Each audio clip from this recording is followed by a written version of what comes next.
വിവിധ ആവശ്യങ്ങൾ ഉന്നയിച്ച് കട്ടപ്പന അഡീഷണൽ പ്രോജക്ടിന് കീഴിലുള്ള അംഗൻവാടി ജീവനക്കാർ പ്രതിഷേധ റാലിയും യോഗവും സംഘടിപ്പിച്ചു. അംഗൻവാടി ജീവനക്കാരോട് കേന്ദ്ര സംസ്ഥാന സർക്കാരുകൾ നടത്തുന്ന അവഗണനയിൽ പ്രതിഷേധിച്ച് നടത്താനിരിക്കുന്ന വൻ പ്രക്ഷോഭ പരിപാടിക്ക് മുന്നോടിയായാണ് വണ്ടൻമേട്ടിൽ സൂചനാ സമരം സംഘടിപ്പിച്ചത്.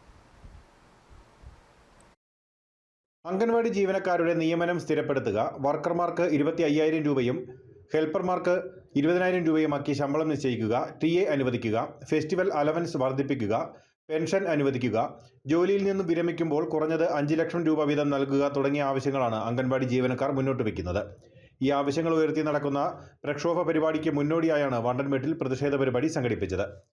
താഴത്തെ വണ്ടൻമേട്ടിൽ നിന്നും പ്രകടനമായാണ് ജീവനക്കാർ ടൗണിലേക്ക് എത്തിയത്.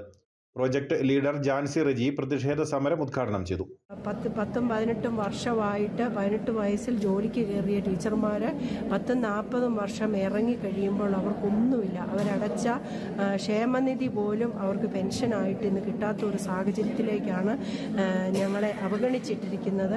അപ്പം ഞങ്ങളുടെ ആവശ്യങ്ങൾ എന്ന് പറയുന്നത് താഴെത്തട്ടിലുള്ള ഏറ്റവും സർക്കാർ ജീവനക്കാരായിട്ട് അംഗീകരിക്കുക, ഞങ്ങൾക്ക് വേണ്ടുന്നതായ എല്ലാ ആനുകൂല്യങ്ങളും അംഗനവാടി പ്രവർത്തകർക്ക് തരിക, ഞങ്ങൾക്ക് സമയം ക്രമീകരിക്കുക, അതൊക്കെ ചെയ്ത് കൃത്യസമയത്ത് ഞങ്ങൾ 9:30 തൊട്ട് 3:30 വരെ ചെയ്ത് കഴിഞ്ഞ് വീണ്ടും ഞങ്ങൾ ഹൗസ് വിസിറ്റിന് പോയി അത് കഴിഞ്ഞ് വീട്ടിൽ ചെല്ലുമ്പോൾ ഞങ്ങൾക്ക് സ്വന്തം ജോലികൾ ചെയ്യാൻ വയ്യാത്ത സാഹചര്യം, അങ്ങനെ എല്ലാ തരത്തിലും പീഡനം അനുഭവിക്കുന്ന ഒരു വിഭാഗമായിട്ട് ഞങ്ങൾ മാറുന്നു.